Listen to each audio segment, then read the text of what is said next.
আল্লাহ তাআলা বলছে, বান্দা তোমাকে বলছি, বান্দা প্রতিদিন হিসাব কইরো, লক্ষ্য করো আজকে তুমি আগামীকাল আখিরাতের জন্য কি পাঠিয়েছো।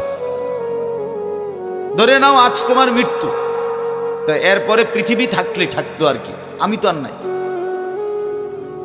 আমি মরে গেলে ভাইয়া পৃথিবী মনে করো আরো অনেক দিন থাকছে, পৃথিবী ধ্বংস হয় নাই, বুঝলাম কিয়ামত আরো 100 কোটি বছর পরেই হোক না, কিন্তু আমি তো আর নাই, আমার হায়াত তো শেষ, আমি তো আর পৃথিবীতে ফিরবো না।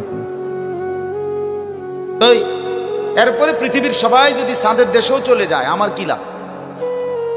এরপরে মানুষ সব যদি স্বর্ণের বাড়িতেও থাকে আমার কি ফায়দা? আমার ফায়দাটা কি ভাই? বাবা বলেন,